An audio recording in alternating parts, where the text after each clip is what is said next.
This is a Misfit Nation production.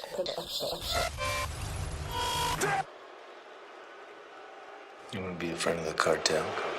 Ladies and gentlemen, welcome to the most dangerous podcast in sports entertainment with your host, Krishan the Don. This is the Kayfabe Kartel. You're staying. You belong to the cartel now. Kayfabe Kartel. Yeah. Kayfabe Kartel. Kayfabe Kartel.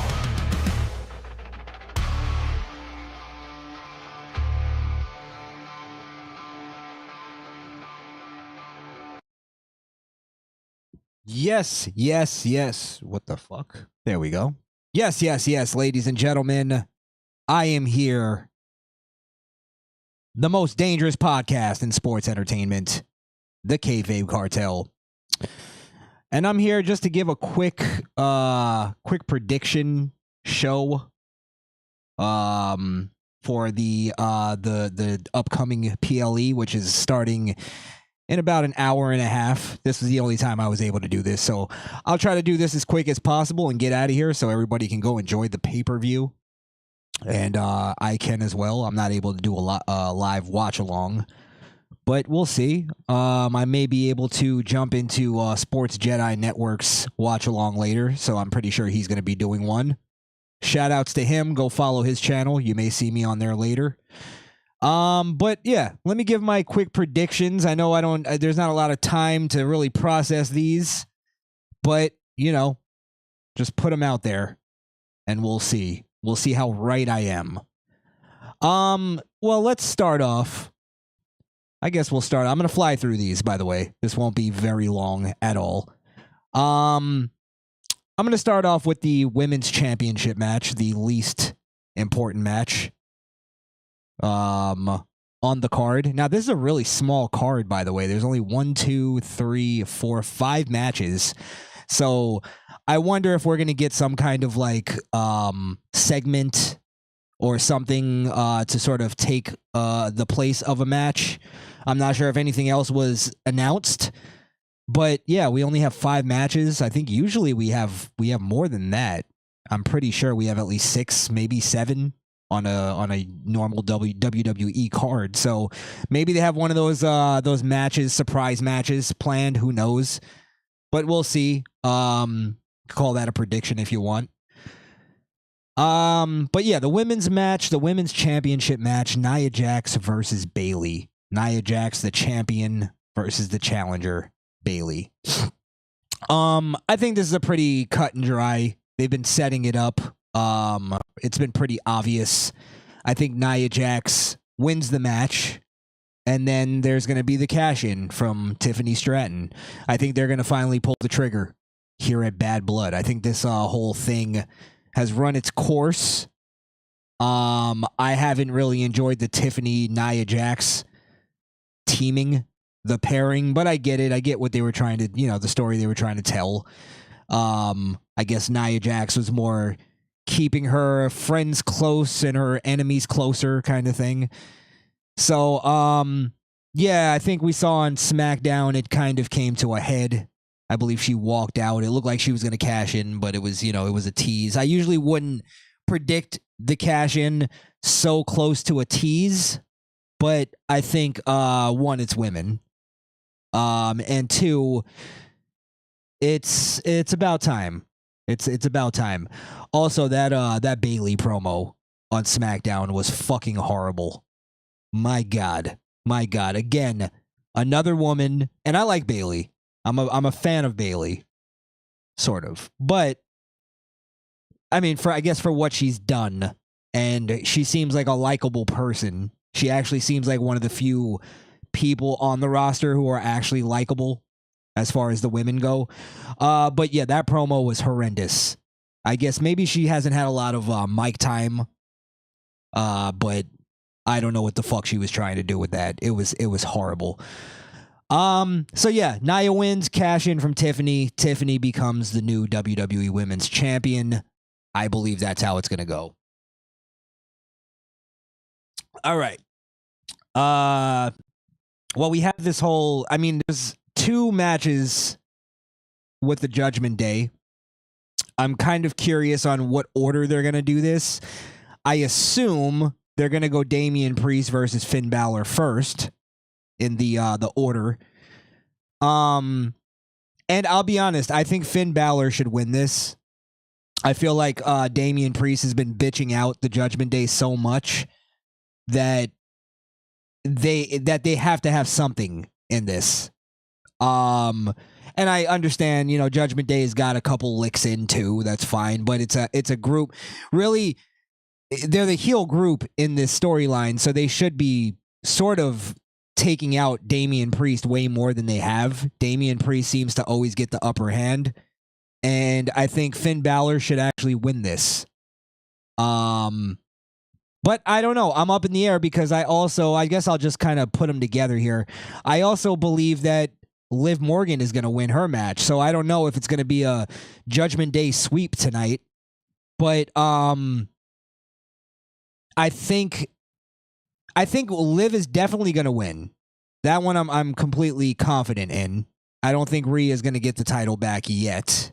And I think this story is much better told with Liv being the heel. She's playing the chicken shit heel. She's the cowardly heel. And she needs her friends to help her beat Rhea, which is why we got to this whole shark cage thing.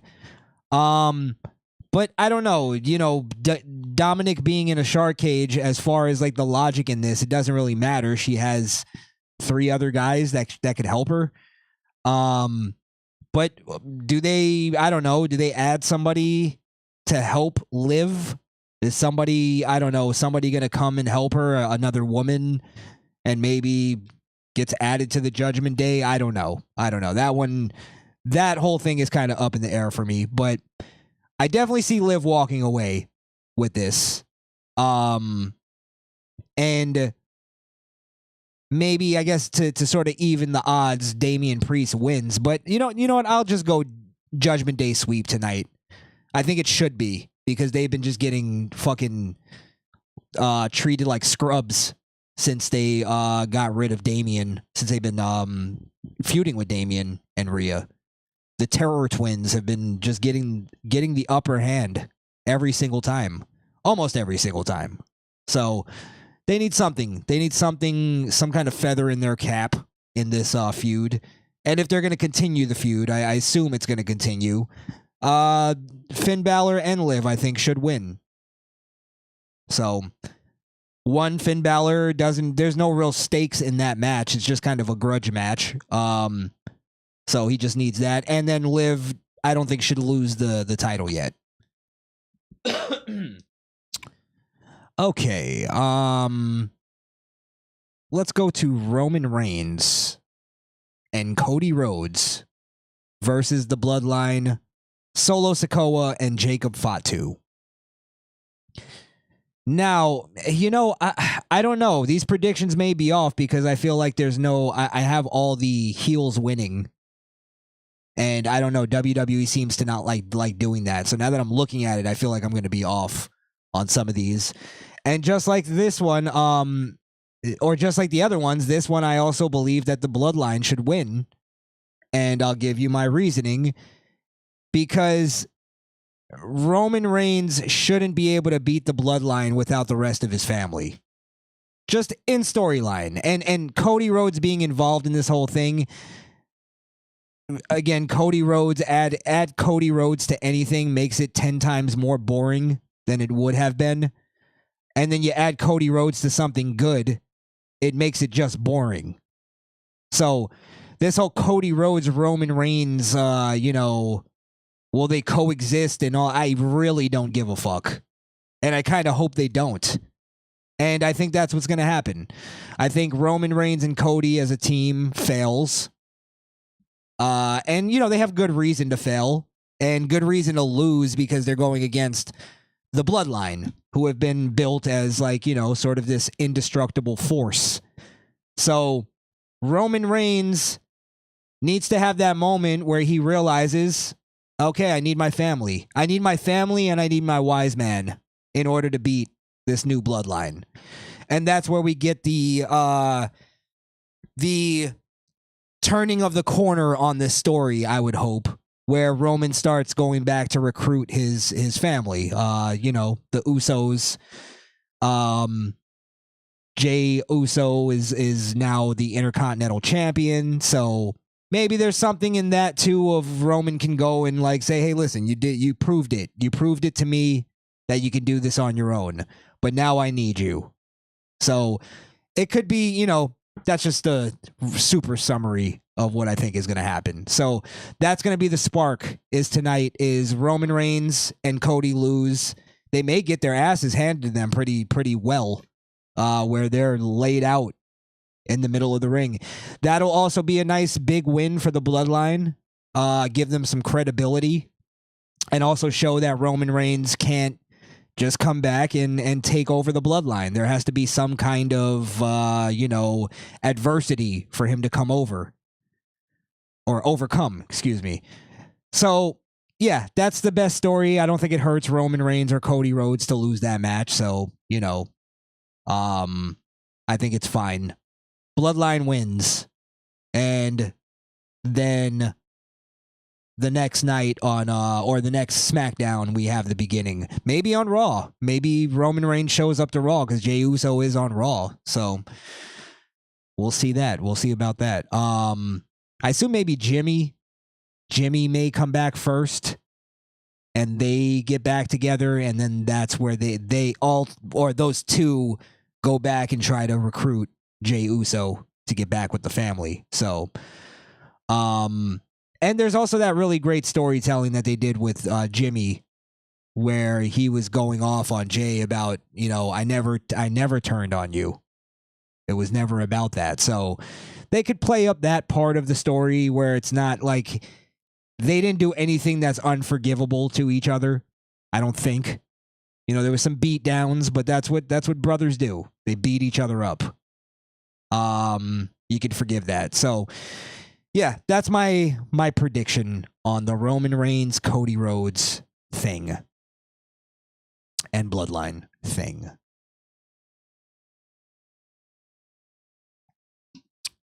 By the way, don't forget to like, share, and subscribe. Also, get in the chat there. I see a few people watching along. If you have some predictions of your own, let me know. I want to hear what you guys got. Sometimes you guys change my predictions because you either come up with something I don't necessarily agree that it's going to happen, but then it makes me think like logically, like, oh yeah, I am missing. There's a little hole in my own logic. So yeah, drop a comment. Let me know what you're thinking. Final match here. Hell in a Cell. CM Punk versus Drew McIntyre. The Blood Feud. Hell in the Cell. I guess it's Bad Blood. Hell in the Cell. What is it? 20-year anniversary or something like that. They're coming up on that. I think it might be. No, because that would make it, 94, 2004 or something like that? I don't know the exact years, but yeah, they're playing off of the history. Bad Blood was the first Hell in the Cell. Was between Shawn Michaels, Undertaker. I'm sure most people are aware of that. By the way, they've been showing those matches on WWE's YouTube. They've just been showing all the classic Hell in the Cells. And it I kind of hate doing that before a Hell in the Cell because it's never going to be as good as it used to be.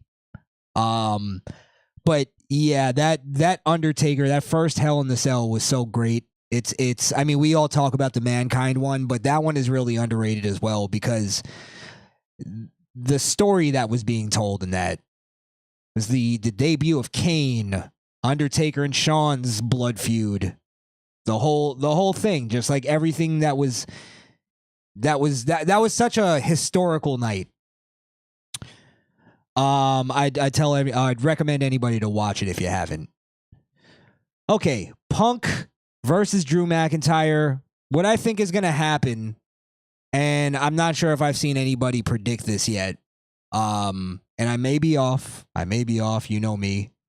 But sometimes my super crazy predictions end up coming true. And I have a feeling this is going to be one of them. I think Punk is going to lose. He's going to lose the feud, which is fine. He's the veteran. He's got to put over Drew McIntyre. I mean, Drew has been around for quite a while as well, so it's not like I see Drew lasting longer than CM Punk is what I'm saying. So I think Drew should win this feud. However, I think Punk is only going to lose because there's going to be interference. And I think the interference is going to be from the Wyatts. I think the Wyatt Six is going after CM Punk. And I'll tell you why I think that. And tell me if I'm wrong. But if you noticed, when CM Punk cut his final promo on Drew McIntyre, they were both standing in the cage. They had their final showdown. They weren't allowed to touch each other, all the security in there. And Punk's whole promo, the wordplay of it, was all based on his anger. And he even used the word rage. And he talked about how he couldn't even be around his wife for the past month. He's been staying in hotel rooms because he's turned into this person that he doesn't like her to see. And Drew McIntyre pushed him to become that. And anger and rage and anger and rage. And then, literally like a few segments later, this happened on Raw, a few segments later, the Wyatts cut a promo, did their little, VHS tape thing. And the entire promo was based on anger and rage and telling a certain person, don't go down this route. This route is going to lead to your demise. Let go of your rage and all that type of stuff. There's a bunch of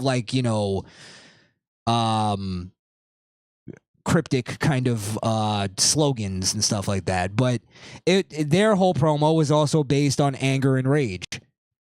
So I just saw that, and I think that's what it is, because they're going after somebody. They got their eyes on somebody, the Wyatt Six, and that was the only connection that I made as far as who they're going after. And what's gonna happen with Punk after Hell in a Cell? Who knows? I mean, he also cut a promo where he thinks it may be his last match. Now I know that's just they're being dramatic. I don't know how far they're going to go with this match. But Hell in the Cell is one of those matches that, injury is a possibility. Is a high possibility for injury. So Punk is, he's not the old CM Punk anymore. So hopefully he'll be able to go after Hell in the Cell. But then that also gives him another good feud where it doesn't have to be completely based on just wrestling. He can tell a story. They can tell a story and have a lot of backstage segments and, smoke and mirrors with the Wyatts where they don't have to, always be in ring. So that could protect Punk a little bit. Obviously, they're trying to save Punk for Mania with Seth Rollins. So they want him to be healthy.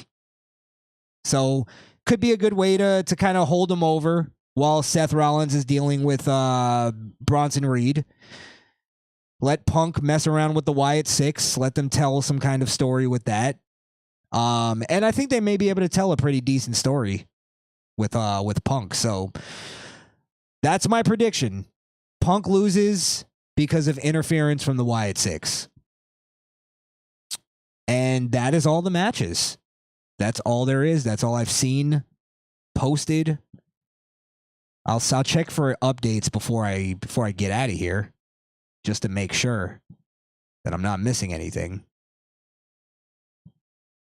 But that's all the matches that we've seen. Again, maybe we'll have a surprise match. Maybe we'll have some kind of segment. Of course, the whole show is going to be hosted by Bianca Belair, Jade Cargill, and now Naomi. So it's going to be fucking ghetto babble all night. It's going to be Jungle Bunny Mania. We're going to understand every other word of the promos tonight. I can't stand those three together. They are the most fucking annoying people. Annoying. And not good. Not good, not entertaining, not fun to watch. Jade Cargill is trying to be ghetto and she just isn't. You can tell. She reminds me of Gabrielle Union in that stupid cheerleader movie where she was trying to be ghetto. That's a good comparison. Gabrielle Union when she does ghetto roles. So you can tell you're not that. Stop it. So yeah, we're going to be annoyed all night by those three broads. And I don't know. I don't know what else. My camera's frozen. Wonder how long that's been doing that. Let's get back. Son of a bitch. Well, I'm going to get out of here anyway. Guess you don't need to see me. There it is. There we go. Well, yeah. Again, thank you guys for watching along. I will be watching. I'm going to be a little late watching. I have something going on tonight, so I'm going to be a little late watching Bad Blood. But I will be back for a recap at some point. Let's see. Somebody just dropped comment. Chris Leclerc, Candice LeRae defeated Io Sky to become the first ever women's speed champion. That's going somewhere. Sure, that'll be important in WWE lore and history. Because women are just as important as men when it comes to wrestling. And what else am I supposed to say? They can do everything the men can do, including speed. Which, again, I think it's funny that the whole women's revolution was based on women complaining that they were having 3-minute matches. We only get 3 minutes to wrestle.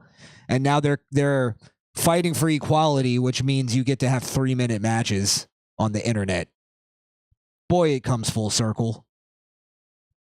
It's like, can we be ignored too? Can we be on the show that nobody watches? That's equality. It really is. All right. Thank you, Chris Leclerc, for dropping a comment. I think the women are better than the... Wow. Ooh. Ugh. Eek. This may not be the podcast for you. I hate women's wrestling. I wish they would go back to being valets. I think they were much better at that. I think the women that were doing that were actually better than the women now. I think that's an unpopular opinion. Women's wrestling was better before the women's revolution. Trish Stratus, Lita, all of those girls, Mickey James, and was it Molly Holly? And I think all those women were better because they were better entertainers. Because not only did they do legit matches, and their matches were pretty decent, but they also did, bra and panties matches and showed some leg and were sexy. And were also valets. Lita and Trish, the two top of that time, started as valets. Trish Stratus did some degrading shit before she had a actual like wrestling career. So I think that's what's missed on a lot of these new women is they all think they want to just go right to where Trish did in the the twilight of her career. And it's like Trish and Lita and Chyna and most of those women, they all went through bullshit and they all went through some degrading stuff. And they were sexy on top of it. They knew how to be sexy. It's new women. I just don't get it. I don't get what I'm supposed to like. Tell me what you like, Chris. So I'm not just, tearing this apart. I like to hear the other side. What do you like about women's wrestling? Because I honestly can't find anything to enjoy. Except for the tits and ass that you see every now and then. Thank God for Shawn Michaels raiding Instagram and putting some sex appeal back on TV. All right. Well, if you don't drop that comment in time, Chris, leave it in the comments on the once the videos or the stream is ended. Shout outs to you, Chris. Appreciate your comment. And that goes for everybody else. Leave your comments. Let me know what you think, what you're predicting for Bad Blood. Maybe even after Bad Blood, drop what you think or what you think about it, what you think about what we just saw. And then I'll get back to you guys on the recap. So thanks again for watching along. You can follow me on X at Krishan the Don, right down there. You see that? Spelled just like that. Links are all in the description. You can go to shopmisfitnation.com if you want to get some merchandise. I have a couple wrestling shirts that I'm getting ready to put up there pretty soon. So look out for that. What else do we have? Misfit Nation. Go and follow my main channel where we talk about everything else other than wrestling. We talk about politics. We talk about life. We talk about bitches. And not just women. Bitches in general. Because a lot of men out there are bitches too.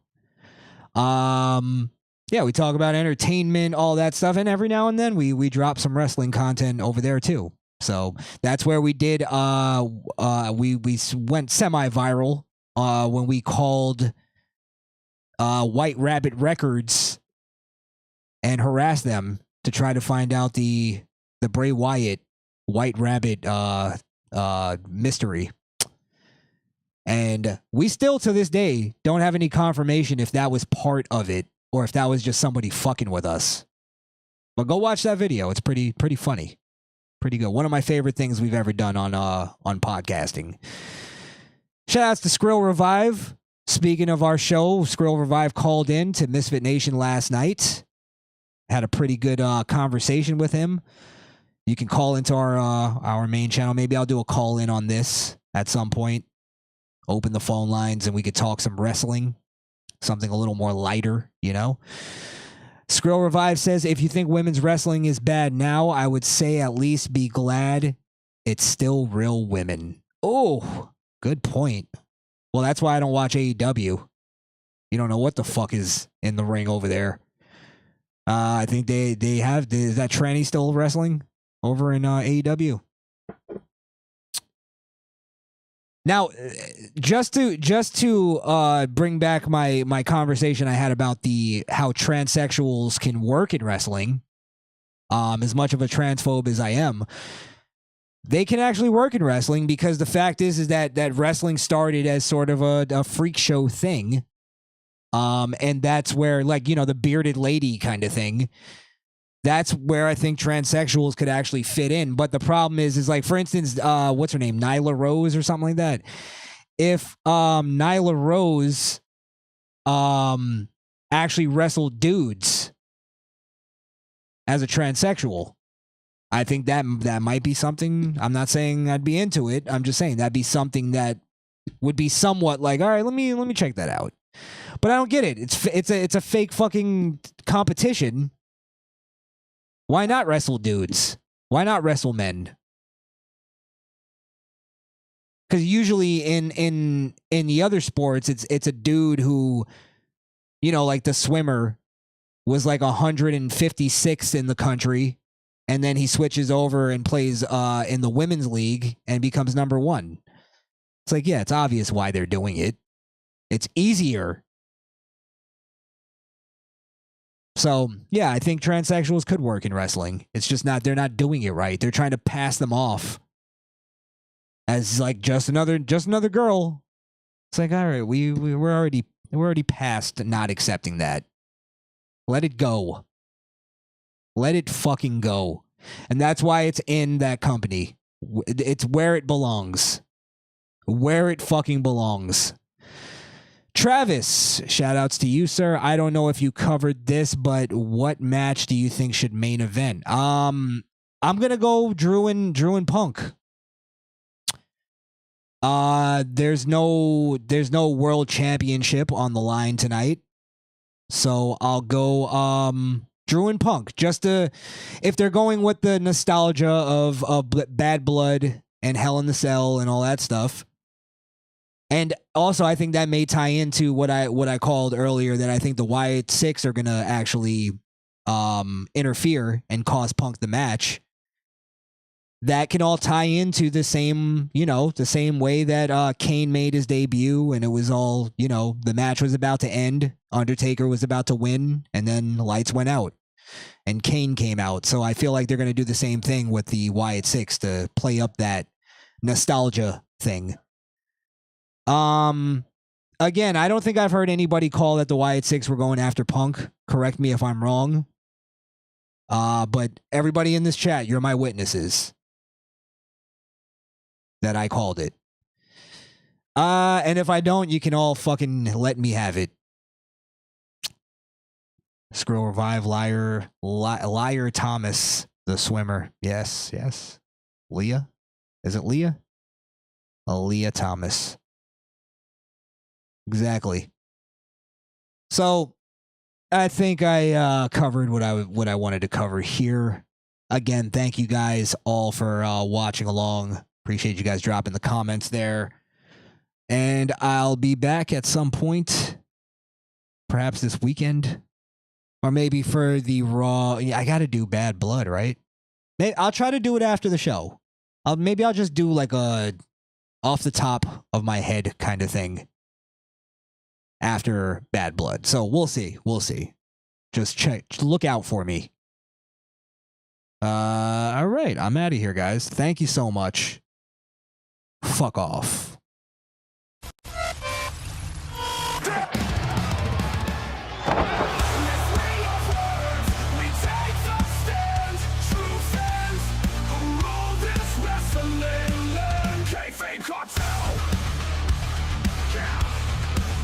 Kayfabe Kartel.